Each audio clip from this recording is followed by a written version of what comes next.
Rain slicked the asphalt, turning the world into a blur of flashing blue and red. Marcus Hale's hands gripped the steering wheel, knuckles white against the dark leather. He'd signaled, pulled over exactly as the cruiser ordered.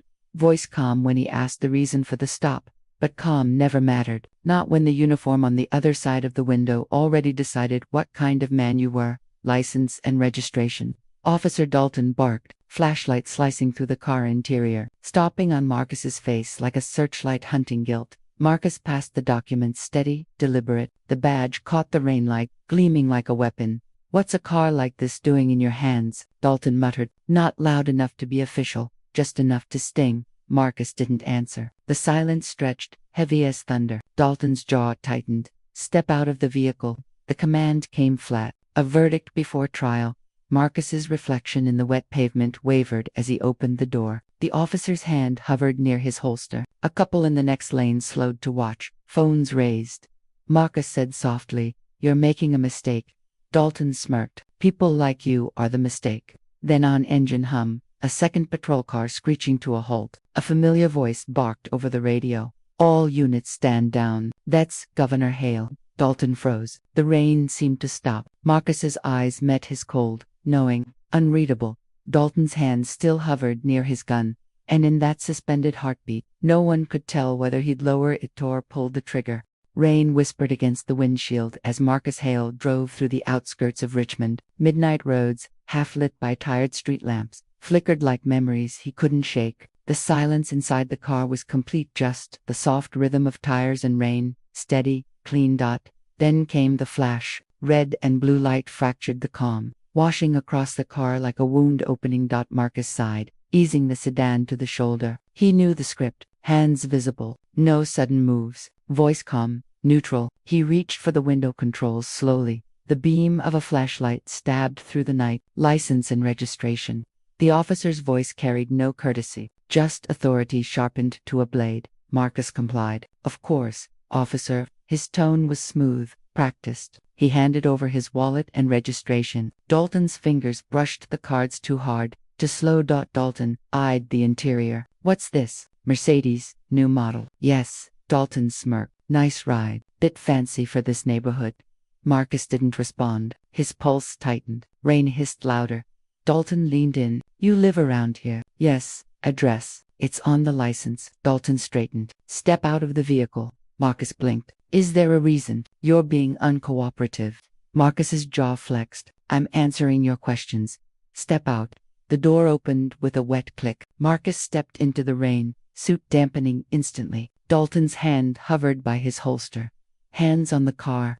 Marcus hesitated. "Officer, hands on the car." He obeyed. The cold metal kissed his palms. His heart hammered in his ears. A passing car slowed. Someone filmed. Dalton patted him down. "Rough, unnecessary." "What's in the trunk?" "Briefcase. Documents." "For what?" "My work." Dalton snorted. "You some kind of businessman?" "Governor," Marcus said softly. Dalton froze. "What?" Marcus turned his head slightly. "Marcus Hale, Governor of Virginia." Silence. Then, a crackle of radio static from Dalton's shoulder. "All units stand to 56 confirmed." "That's Governor Hale." "Repeat. Stand down immediately."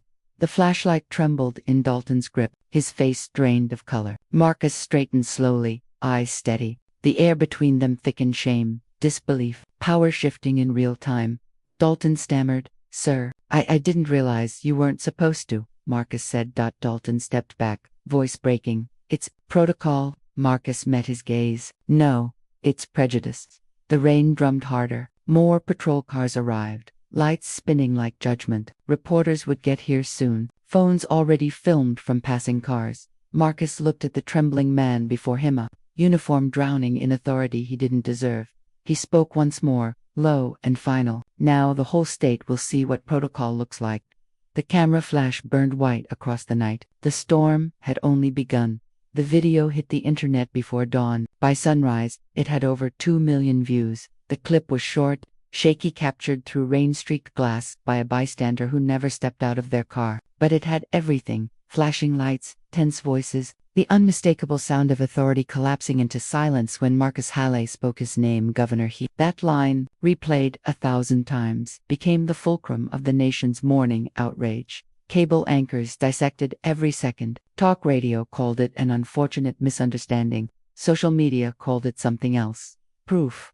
Marcus sat in his office at the Capitol, eyes locked on the muted television. Every channel ran the same footage, every headline bending the truth in its own direction. His press secretary, Amanda Lee, stood by the window, tablet in hand. "They're calling for a statement," she said. "Half the networks are demanding an interview. The police union released one already. Incident under review. Officer temporarily suspended." Marcus didn't answer. He studied the frozen image of Dalton's face on the screen, caught between fear and arrogance. Amanda exhaled. "Marcus, we need to control the narrative. If you don't speak soon, control the narrative." He cut in quietly. "That's what this is about." She hesitated. "It's always about that. You know how fast stories die when they're replaced by cleaner headlines."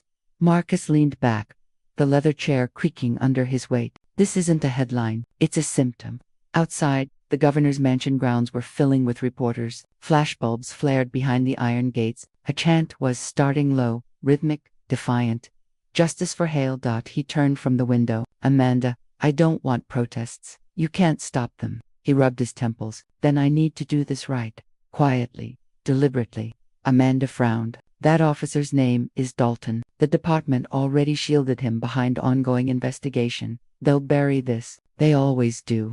Marcus's gaze hardened. "Then I'll make sure they don't." A knock at the door. His security chief stepped in. "Agent Carter, ex-secretservice.com, and unreadable governor seats. The state police commissioner wants a private meeting noon." Marcus nodded. "Set it up." Carter lingered. "Sir, for your own safety, I recommend avoiding public appearances until this stabilizes." Marcus gave a humorless smile. "You mean, until it blows over?" Carter didn't reply. When they left, Marcus sat in the quiet again. The TV still played commentators debating whether he had provoked officer by not immediately complying. His phone buzzed. A text from his wife Evelyn. "You okay? I saw the video. I'm proud of how you handled it. But this isn't over." He typed back. "I know. It's just beginning." By noon, the police headquarters smelled of burnt coffee and tension. Marcus entered with 2 aides and no press. The commissioner, a broad man with thinning hair, rose to greet him. "Governor Hale," he said, extending a hand. "I want to personally apologize for what happened." Marcus didn't shake it. "You have officers stopping black men at night for driving home from work. I don't need apologies. I need accountability." The commissioner cleared his throat. "Dalton's been suspended, pending review. It was a regrettable mistake, but no harm was done. No harm." Marcus's voice cut clean through the room. "Do you know what it feels like to have a gun pointed at you by someone who's supposed to protect you? To know that your life depends on whether he sees you as human?" The commissioner lowered his eyes. "Public pressure is intense. We'll expedite internal affairs. You have my word." Marcus leaned forward. "Words won't fix this. Systems do." For a moment, the only sound was the ticking clock on the wall. Then Marcus stood. "You'll have my proposal for reform on your desk tomorrow, and I expect that officer's record unsealed before then." He left without another glance. That night, the footage evolved into something else. News pundits framed it as a governor versus police conflict. Comment sections erupted. Anonymous users defended Dalton as a patriot unfairly punished. Amanda entered Marcus's office again, tablet glowing. "We're getting threats," she said. "Hundreds." He didn't flinch. "Of course we are. You need to make a statement," she pressed. "If you stay silent, they'll define you." Marcus looked out the window. The Capitol dome gleamed white against the night sky. He finally spoke. "Then let them talk. I'm not answering noise with noise." Amanda exhaled. "You can't win this quietly." Marcus's voice was calm, but his eyes burned. "I'm not trying to win. I'm trying to expose what's real." He turned back to the window as sirens wailed faintly in the distance. The same sound from that night still echoing, still accusing. And though the storm outside had passed, inside the Capitol, something far darker had only begun to gather. The precinct reeked of stale coffee and fear.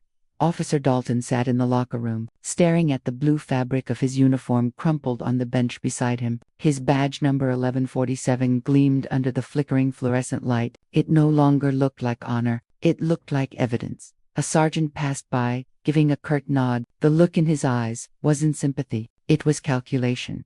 Dalton swallowed hard. Every whisper he'd heard since sunrise was the same. "You're finished."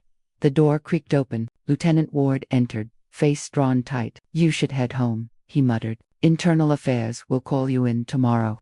I did nothing wrong, Dalton said flatly. Ward's jaw tightened. Not here, not now. Dalton stood, voice low. He didn't identify himself. He acted suspicious. He's the governor, Ward snapped. Suspicious doesn't cut it anymore. The silence that followed was brittle. Ward looked around, made sure they were alone, then dropped his voice. Listen, Dalton. The department's taking heat. The union's with you for Naba. They'll drop you if this escalates. Keep your mouth shut until we know how to spin it.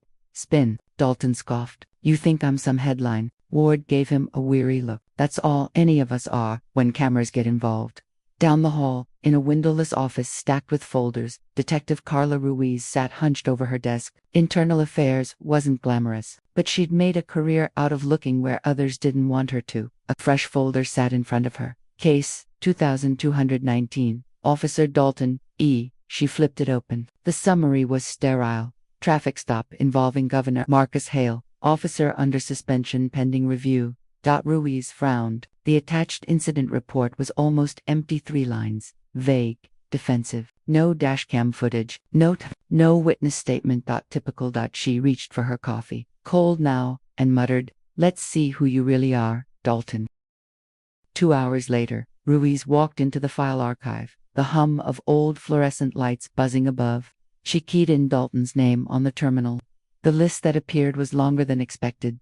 Traffic stops, disorderly conduct, resisting arrest, same neighborhoods, same profile of victims. Her finger hovered over one entry. June 4, 2022, complaint dismissed, insufficient evidence. She printed the sheet. Heart sinking. Ruiz had seen this before, patterns buried under paperwork, erased by procedure. She stuffed the documents into a folder. If she was going to touch this, she'd have to do it quietly. Dalton's phone buzzed as he sat in his truck in the parking lot, engine idling. A text from Union Rep Daniels. Sit tight. Don't talk to IA without counsel. We'll protect you. He exhaled shakily, gripping the wheel.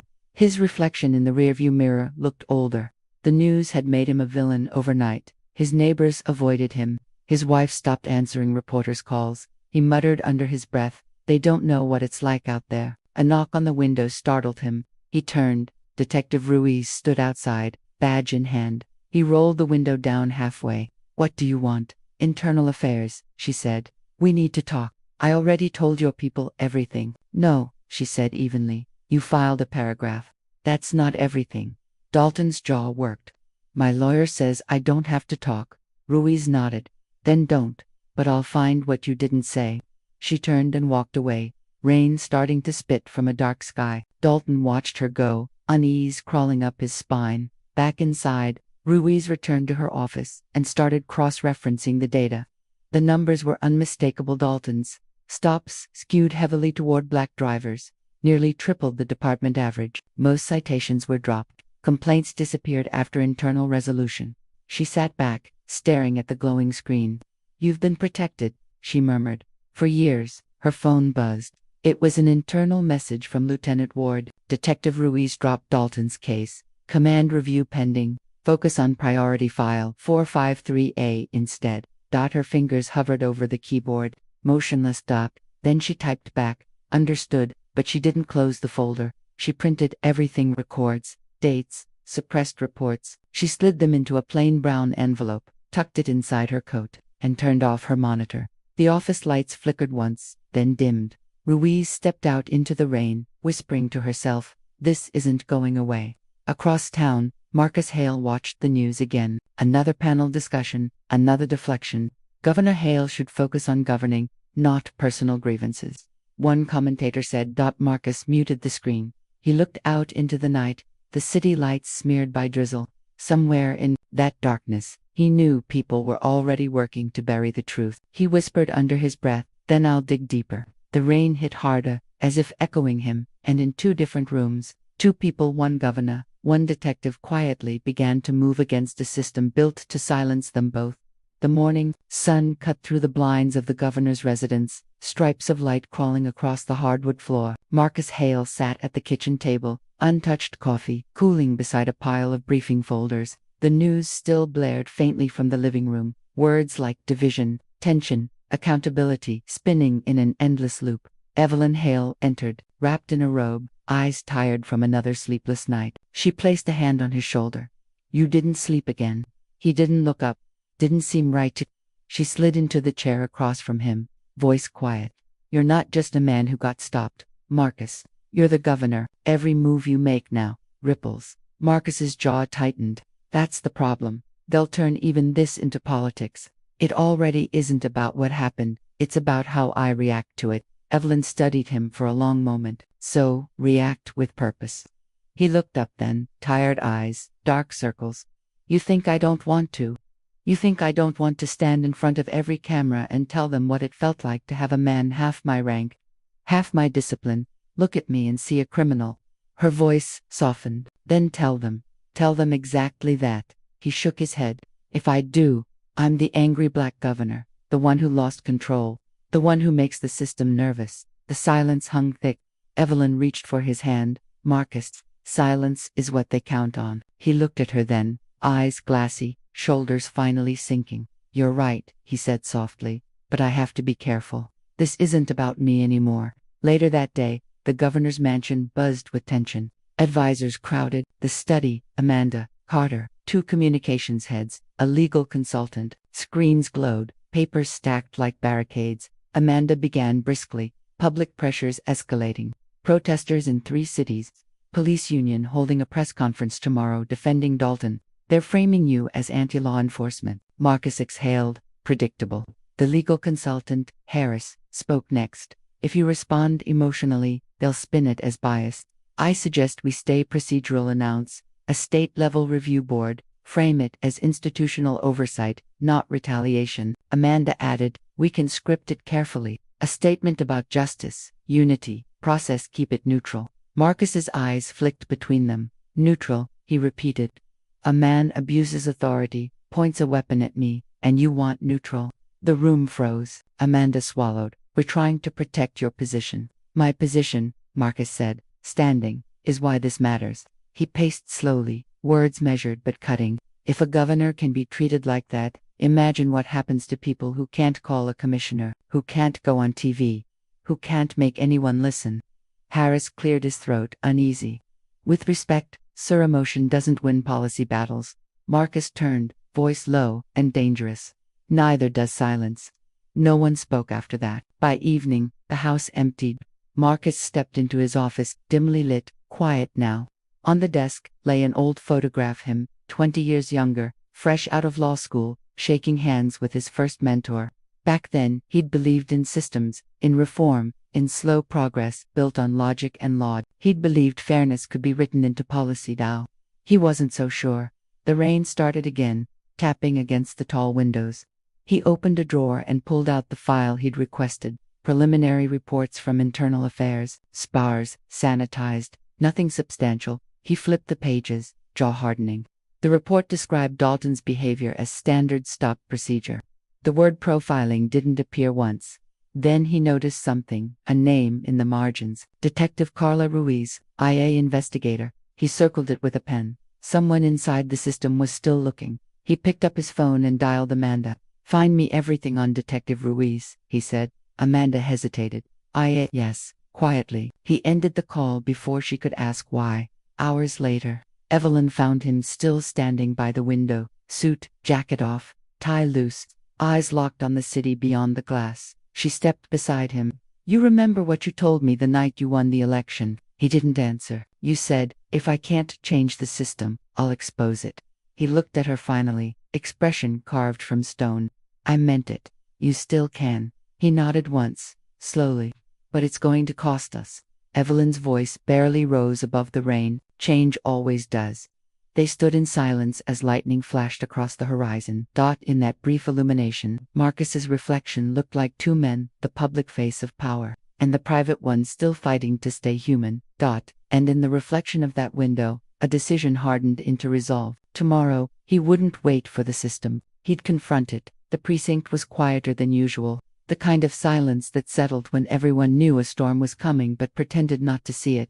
Detective Carla Ruiz walked the narrow hall, toward the records room, the sound of her boots echoing against the linoleum. She had one goal this morning, finish what she'd started before they shut her down completely. Her access had already been flagged. She saw the warning flash when she logged in. Administrative oversight, restricted case file, she muttered. Of course, she used a secondary credential, a backdoor every investigator kept for emergencies, and pulled up Dalton's activity logs. There it was again. Dozens of unreported stops, minor detainments, and unsigned citations. But one file caught her attention. Body cam footage, June 14, 2023, archived, not reviewed. She plugged in her headphones and hit play. Static, then a voice, Dalton's, angry, condescending. A young black man's voice trembled in response. I didn't do anything, sir. The footage cut abruptly, timestamp incomplete. Deleted mid. Ruiz leaned back, pulse quickening. This wasn't one bad night. It was a pattern the department had ignored, maybe even helped hide. Her office door slammed open. Lieutenant Ward stood in the doorway, arms crossed. Detective Ruiz, you're still digging into Dalton. She didn't flinch. I'm assigned to internal review. Not anymore. She stared at him. Excuse me. Ward shut the door behind him. This comes from higher up. Command says to close the file. Too much media noise. They don't want more exposure. Ruiz's voice sharpened. Exposure of what? The truth. Ward's expression hardened. You know how this works. The department protects its own. Always has. Even when they're wrong. He sighed, rubbed his forehead. You're new enough to still care. That'll fade. She stood, slow and deliberate. Maybe for you, it did. He stared at her for a moment, something like pity in his eyes. You'll regret pushing this. When he left, she locked the door behind him. Her hands trembled, but not from fear. That evening, Ruiz parked outside a rundown diner, 2 miles from precinct headquarters. Inside, fluorescent lights hummed over chipped tables and half-empty coffee cups. Marcus Hale sat in a corner booth, wearing a dark coat, hat pulled low. No entourage, no cameras. When she slid into the seat across from him, he looked up, cautious but composed. Detective Ruiz, he said quietly. I wasn't sure you'd come. I wasn't sure I should, she replied. This meeting could get me fired. He nodded. Then why are you here? She took a slow sip of coffee, then pushed a flash drive across the table. Because someone should know what your officer's been doing, what they've been hiding. Marcus's eyes flicked to the drive, then back to her. You're certain? I've seen the records. Body cam footage deleted. Complaints suppressed. All under the same supervisor, Lieutenant Ward. The system's protecting itself. He leaned forward, voice low. Can you prove it? Ruiz hesitated. Not without internal authorization. They'll destroy everything if they find out I copied it. Marcus studied her. So you came here knowing it could end your career. She looked him straight in the eye. I joined internal affairs to clean up rot, not to perfume it. For a long moment, neither spoke. The diner's hum filled the space between them. Finally, Marcus said, if I take this public, it'll break wide open. The department, the union, the political donors, all of it. Ruiz's voice was steady. Then maybe that's what needs to happen. He pocketed the drive. Thank you, detective. As she stood to leave, he added softly, you won't be alone in this. She paused at the door. Governor, I already am. The next morning, Ruiz's access badge failed. Her desk was boxed, her terminal wiped. Official memo, suspended pending review for breach of protocol. She stood in the hallway holding the slip of paper, numb. Around her, colleagues avoided eye contact. Ward passed by, murmuring, told you so. She didn't respond. She just walked out of the building without looking back. At the same hour, Marcus sat in his office, listening to the drive's contents on his secure laptop. Dalton's voice filled the room again and again, arrogant, unaccountable, cruel. The evidence was undeniable. Amanda entered quietly. What is that? Proof, Marcus said. Of what? He looked up, eyes like glass. That this isn't about one officer. It's about a culture that trains men to believe they're above consequence. Amanda exhaled. You're going to war with the department. He closed the laptop. No, I'm going to show them what war looks like when it's fought with truth. He stood, the sound of rain beginning again outside, a rhythm that no longer felt cleansing, but like the steady drumbeat of something inevitable. The system was cracking, and this time, it couldn't seal itself fast enough. The hearing chamber overflowed with tension, a crucible of cameras, uniforms, and expectation. The State Oversight Committee had convened to investigate procedural misconduct surrounding Officer Eric Dalton's traffic stop of Governor Marcus Hale. The words sounded official, neutral, but every person in the room knew this was war in suits. Marcus sat at the front, calm but rigid, a dark suit crisp against the sterile white of the room. On his right sat his counsel, Amanda Lee, tablet ready, face set like stone. Across the aisle, Dalton slouched behind his attorney, expression drained, pale. The man who once barked commands now couldn't meet the gaze of the one he'd humiliated. The chairwoman, Senator Briggs, banged the gavel once. This hearing is now in session. We will hear testimony regarding the incident dated April 7th. Governor Hale, you have the floor. Cameras clicked like insects. Marcus rose. He began quietly, voice carrying through the chamber. That night, I was driving home after a conference. I was pulled over without probable cause. I complied fully. I was ordered out of my vehicle. The officer placed his hand on his weapon before ever explaining why I'd been stopped. Briggs nodded. Governor, were any racial comments made? Yes, Marcus said evenly. The officer implied that my car was too expensive for someone like me. A murmur swept the room. Dalton's lawyer objected immediately. Speculation. The statement could refer to financial assumptions, not race. Marcus turned his gaze on Dalton. When a man looks at your skin and decides what you can own, it isn't speculation. It's the oldest prejudice there is. The silence that followed carried weight, real, heavy, human. Briggs cleared her throat. Governor Hale, what do you hope this inquiry accomplishes? Marcus didn't hesitate. Accountability, not just for Officer Dalton, but for every layer that protects men like him, for every form filled out to erase misconduct, for every complaint filed and buried under the phrase insufficient evidence. From the gallery, someone began clapping brief. Before being hushed, Amanda whispered, "Stay steady." Marcus nodded, eyes never leaving Dalton. Detective Carla Ruiz was next to testify. She looked smaller without her badge, her suspension still in effect, but her presence radiated calm defiance. Detective Ruiz, Briggs began, you were lead investigator on the internal review. What did your findings reveal? Ruiz adjusted the microphone. I found over 20 incidents involving Officer Dalton in which minority drivers were detained without cause. In several cases, body cam footage was missing or corrupted. Records were altered. Dalton's attorney interrupted. Objection on substantiated data from a disgraced detective under suspension. Ruiz turned to him. Suspended for doing my job. Briggs gestured for calm. Detective, do you have evidence of these claims? Ruiz opened a small folder, hands steady. Yes, copies of reports, timestamps, internal memos requesting deletion. The room erupted, reporters typing furiously, cameras zooming. Dalton's attorney barked. Those documents were obtained illegally. Ruiz met his glare. Illegally, or inconveniently. Dalton finally spoke, voice hoarse. This is all political. I followed protocol. You people don't understand what it's like on the street. You have to make judgment calls in seconds. Marcus's voice cut through. Judgment calls, like assuming guilt from skin color. Dalton's hands balled into fists. You think you're better than the rest of us because of your title. Marcus leaned forward, calm but devastating. No, I think the badge you wear should mean protection, not permission. The words landed like a gavel of their own. Even the stenographer paused before resuming. Hours passed. The committee examined evidence, cross-examined witnesses, played the recovered clips Ruiz had risked her career to save. The footage was damning. Dalton's tone, his gestures, his contempt. The truth didn't need commentary. It echoed loud enough through the speakers.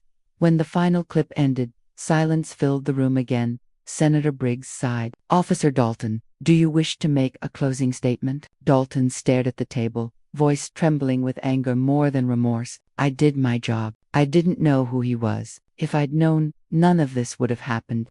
Marcus spoke before he could stop himself. That's exactly the problem. Every camera turned toward him. His eyes never left Dalton. You didn't see a citizen. You saw a threat. You didn't ask questions. You gave orders. That's not policing. That's prejudice dressed as authority. The words hung there. Even Briggs didn't interrupt. Dalton slumped back in his chair. The man who once held power now looked hollow, smaller than his uniform had made him. Briggs raised the gavel. The committee will deliberate. We will issue recommendations for disciplinary action and policy reform by the end of the week. This hearing is adjourned. The gavel struck. Reporters swarmed instantly. Marcus turned to Ruiz. You did the right thing. She gave a faint smile. Right doesn't mean safe. Neither does silence. Marcus said. They shared a quiet understanding before parting to people who had walked through different parts of the same fire. As Marcus exited the building, the crowd outside erupted in cheers and camera flashes. Protesters chanted his name, others held signs calling for reform, but in his chest, there was no triumph, only exhaustion, and the uneasy knowledge that justice in this country always came slow, and always at a price. He looked up at the courthouse dome as rain began to fall again. Different night, same sound. And though the world now saw him as the man who stood up to racism, he knew the truth. He had simply survived it. Morning broke gray and cold. The storm from the night before had left the city washed clean, but the tension remained thick, electric, ready to ignite. The hearing had ended, but the fallout had only begun. By dawn, every major outlet carried the same headline: Governor Hall testifies against racist officers. Shocking evidence revealed. Clips of the hearing flooded social media. Hashtags trended. Talk shows dissected every second of footage. Marcus's quiet composure, Dalton's outburst, Ruiz's damning testimony. It played on repeat. A loop of national reckoning. In the governor's office, aides scrolled through live coverage. One of them turned toward Marcus. "Sir, the department's in meltdown. The mayor just called. Dalton's been suspended without pay. The police union's trying to contain the damage." Marcus stood by the window, coffee untouched, eyes fixed on the skyline. "Contain the damage," he said softly. "Not correct it, sir. Damage control is what they do when they've been caught," Marcus said. "Correction is what they do when they understand." Across town, Dalton sat alone, in his apartment, shades drawn. The TV flickered in the dark, his own face staring back at him from every channel. He threw the remote, the screen cracked, but the sound kept playing. Double quotes. Governor Hale's testimony has sparked national outrage, prompting calls for an independent investigation into systemic racism within the Metro Police Department. He sank onto the couch, head in his hands. His phone buzzed endlessly. Reporters, old colleagues, his union rep. Finally, one text stopped him cold. "They're reopening all your past cases." His throat tightened. The walls felt smaller. His name, once protected by silence and brotherhood, had become a curse in uniform. At City Hall, Amanda approached Marcus with her tablet. "Governor, I think you should see this."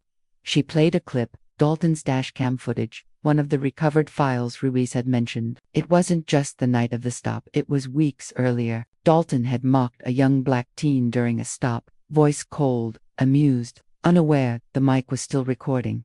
Marcus watched without expression. When it ended, he said quietly, "Release it." Amanda hesitated. "It'll end him." "It's not about ending him," Marcus said. "It's about showing what's been protected."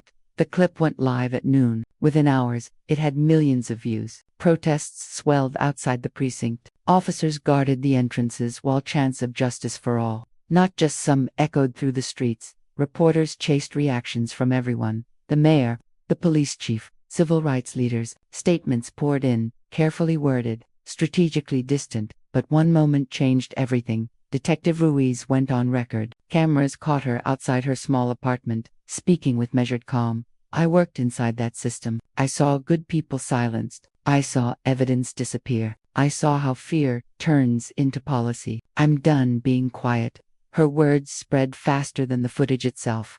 That evening, Marcus held a press conference. The room overflowed with cameras and questions, but he didn't prepare notes. He stepped up to the podium, looked directly into the lens, and said, "This is not a victory, it's an exposure. The rot didn't begin with one officer, and it won't end with one. But today, truth came into the light, and light is the one thing injustice can't survive." The crowd erupted in flashes and noise, but Marcus didn't stay for questions. He walked out the back door, unguarded, the air cold and metallic on his skin. Dalton, meanwhile, drove aimlessly through the city that no longer looked familiar. Billboards flashed his disgrace. His badge, revoked that afternoon, lay on the passenger seat. At a red light, he saw protesters holding candles outside the courthouse. He rolled down the window slightly, listening.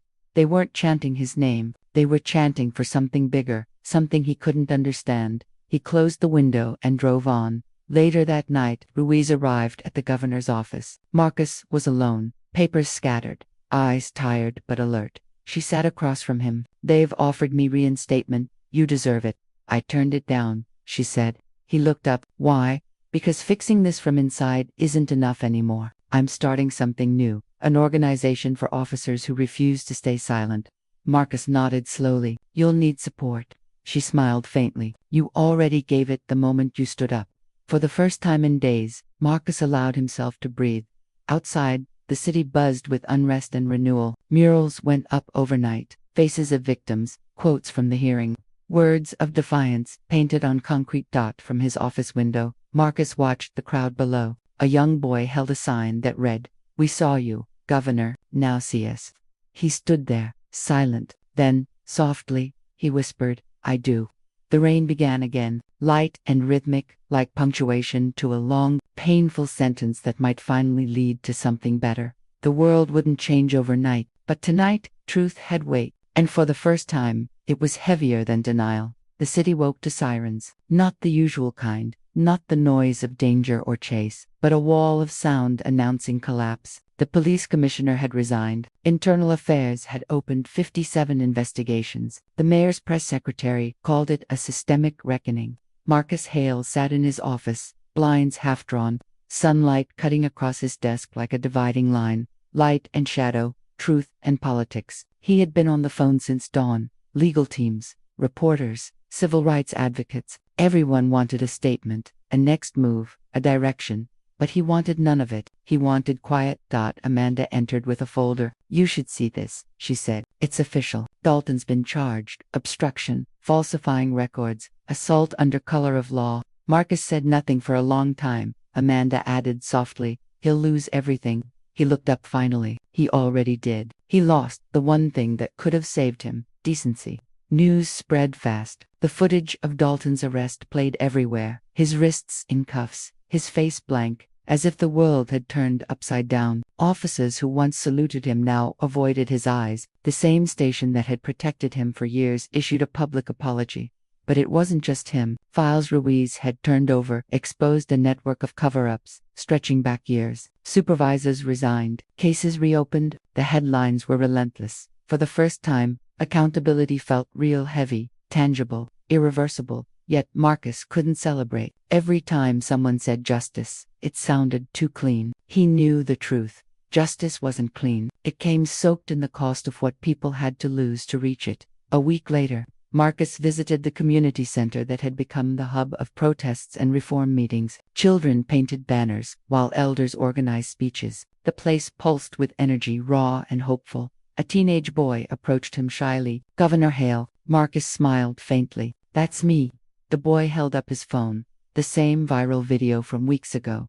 The stop, the humiliation. I saw this 100 times, he said. You didn't yell. You didn't fight. You just stood there. Marcus waited. The boy swallowed. You made him look small without even trying.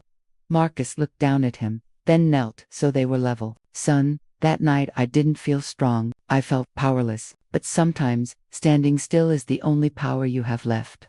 The boy nodded slowly, then walked off, leaving Marcus with a heaviness that was not pain but something close to purpose. Meanwhile, Dalton sat in a county jail cell, his name stripped from the outside world. His lawyer had stopped returning calls. The guard barely looked at him.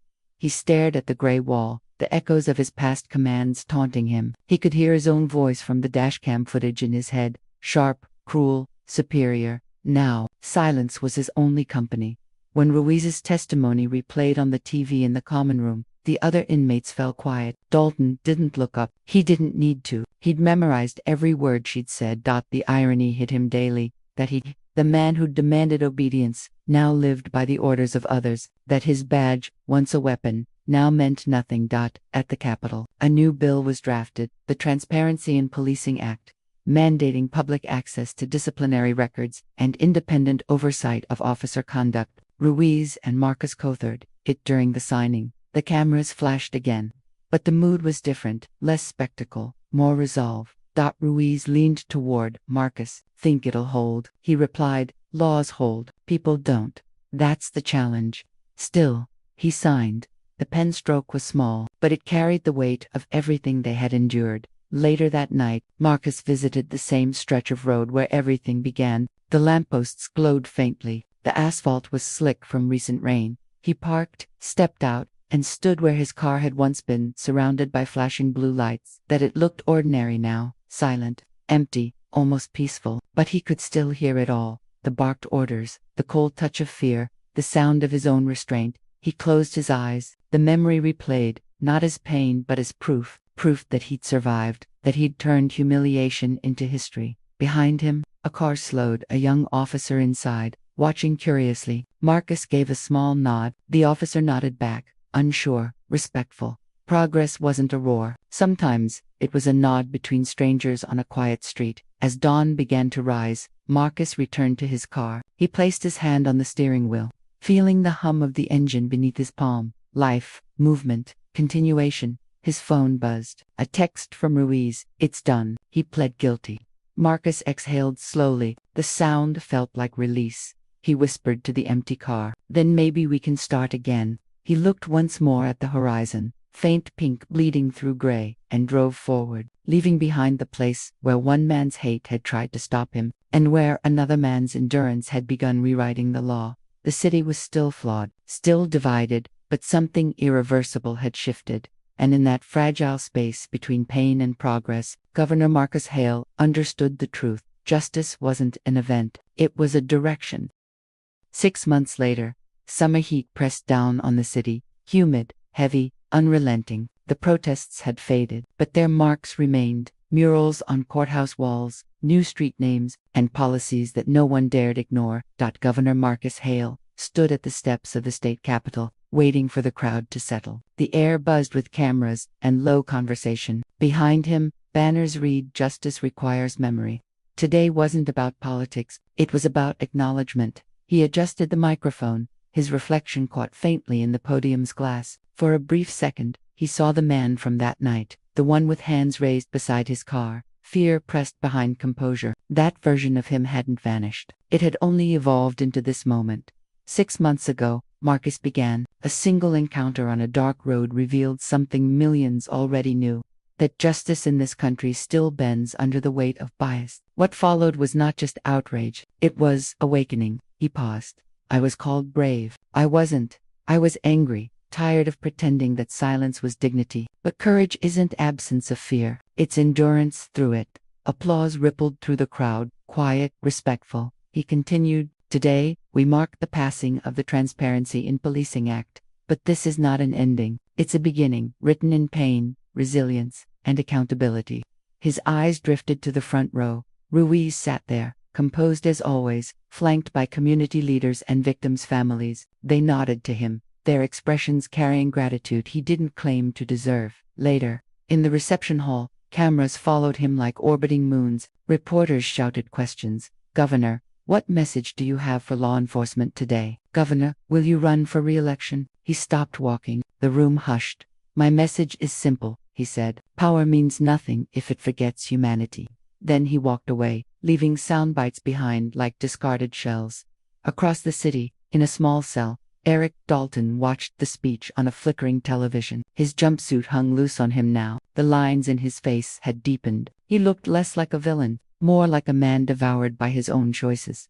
When Marcus said the word humanity, Dalton flinched. He turned off the TV and stared at the concrete wall again. It was blank, endless, like the silence after a storm that had destroyed everything. In another life, he might have stood outside the Capitol in uniform, guarding the same man he'd once humiliated. But life didn't grant symmetry, only consequence. At dusk, Marcus drove without escort for the first time in months. He crossed the bridge that led into the poorer part of the city, his old neighborhood. The streetlights were dim, the air filled with faint music from open windows. He parked beside a community mural painted on a cracked brick wall. It showed his likeness, not as a politician, but as a man standing beside a police car, one hand raised, light breaking through the clouds above. Beneath it, the words read, "Stand so the next one doesn't have to." He stared at it for a long time. A small group of kids on bikes rode by, waving. "Hey, that's you, right?" one shouted. Marcus smiled. "That's all of us." Inside a nearby community center, Ruiz was speaking to a group of young cadets, new recruits, who'd joined under the reformed police training program. Marcus stood by the doorway, unseen, listening. "Every uniform you wear," Ruiz said, "comes with two choices: to protect or to control. The line between them is thin. If you forget which side you stand on, the badge will decide for you." A young recruit asked, Ma'am, do you think things are really changing? Ruiz paused. Change isn't fast, but it's happening because someone refused to look away. Marcus felt the words strike deeper than he expected. He stepped outside again, breathing in the night air. The city glowed under the setting sun. Fragile, bruised, but alive. His phone buzzed. A message from Amanda. CNN just called. National feature tomorrow. The man who forced the system to see itself. He typed back. Tell them the system forced itself. I just held up a mirror. He slipped the phone into his pocket and kept walking. Hours later, alone in his office, Marcus opened a small box, the medal the state legislature had awarded him for courage in leadership. He turned it over in his hand, the metal cold, heavy. He placed it in a drawer. Courage didn't need a symbol. It needed endurance. His eyes fell on the newspaper headline framed on the wall. Governor's traffic stop sparks nationwide reform. He looked away. The headline captured none of the sleepless nights, none of the weight of knowing millions saw his humiliation before they saw his humanity. But maybe that was the price of progress. Personal pain turned public so no one else had to live it again. Outside, thunder rumbled. Rain began to fall, steady and cleansing. Marcus stood by the window, watching it streak down the glass. He could hear the city breathing, sirens, distant voices faint, a rhythm he'd come to recognize as both chaos and hope. He whispered to himself, never again silent.